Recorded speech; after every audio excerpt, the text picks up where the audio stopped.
Hi guys, James. You know, LA isn't only influential in terms of sports because we win championships. LA is influential because other teams will even follow our worst habits. I'm going to explain today why Tom Brady is actually the biggest sports story in the week, but not because you think. Also, that the LA Rams do not have anything to worry about with Tom Brady coming back. It's April 3rd. This is Faithful Angelenos. I am currently sitting in an airport where I am actively drinking and therefore don't need to wear the mask. We've been doing videos for about a month. If you like the content we've been putting out, feel free to clickety-clack the like button, clickety-clack the subscribe button.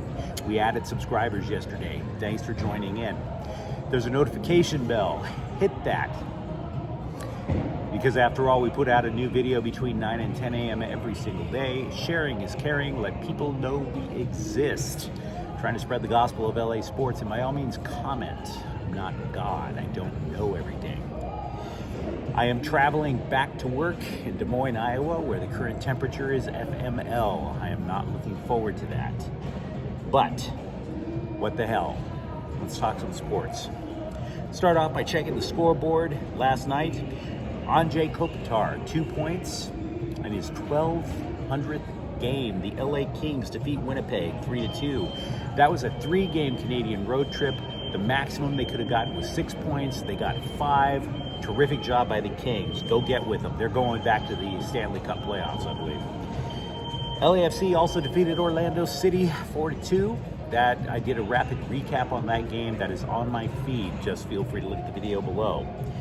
Going on to today's games, the Lakers are playing Denver at 12:30, and the Clippers are playing New Orleans at 6:30.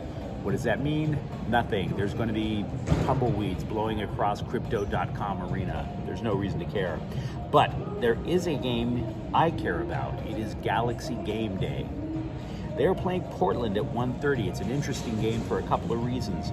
One is that LA is on a 2-game losing streak and they have a terrible time playing on artificial turf. But Portland has conceded 8 goals this year. 8. And the LA Galaxy shoot more than any other team in MLS. Wouldn't surprise me if this one's a high-scoring game. Now, I was originally going to start talking a little bit about spring football for both USC and UCLA. They're popular with the people who tuned into this channel. But instead, I'm going to give you one USC note and then give you a bridge as to how that relates to Tom Brady. Because look, last week, everybody, and I mean everybody, had opinions on what happened at the Oscars. I don't care. To a sports junkie like me, Tom Brady throwing Bruce Arians out is the biggest story of the week. And we'll get to that. All of it will wind up relating, at least in an ancillary fashion, to Los Angeles. Now, let's start off with the good news. Rams coach Sean McVay mentioned how he looks forward to a conversation with USC coach Lincoln Riley. They've been conversing. He likes to pick his brain. That's incredible. The Rams are the defending Super Bowl champions. And Sean McVay, even before last year, he was lauded as this offensive mastermind. Oh my God, he's amazing. He knows everything. No, he's perfectly willing to admit that he doesn't know everything and that he's willing to learn from other people, which is step one as to why the Rams do not have to worry about Tom Brady. Why? Because in 2 years, Tom Brady went from Tom Terrific, Mr. Team Player, Mr. I will do anything for the team, and the 7th round draft pick who will do whatever it takes to win and humble himself. In 2 years, he has become a narcissistic coach killer who thinks he knows how to run the Tampa Bay Buccaneers, and that's going to cost him. And how do we know this as Los Angeles sports fans? Because we've seen it here. LeBron, don't get me wrong, thanks for the title, but you tried the same thing being a de facto GM. Magic. Love you too. Multiple titles. But when you both came to the tail end of your career, you guys tried to be GMs. For that matter, as much as I love Wayne Gretzky, he tried doing that with the LA Kings. And they didn't win a Stanley Cup. Not until decades later. Because Wayne Gretzky tried to bring over a whole bunch of the Edmonton Oilers with him, including ones who were past their prime. We should have seen this coming with Tampa Bay. Absolutely. Why? Because the Patriots, when they're not cheating, they have a mantra, the Patriot way. Do your job was their mantra. And what that means is you stay in your lane. For example, if I'm a tight end, it is not my job to tell the linebackers what to do. It's not even my job to tell the tackle who's lined up next to me what to do. If I play quarterback, it's not my job to tell the fullback what to do. And if I'm the quarterback, et cetera, et cetera, et cetera. You do your job, you do it to the best of your ability, because that way you become dependable. Dependable over your ability. Dependability over ability. Bill Belichick is apparently fond of saying that. And it's logical.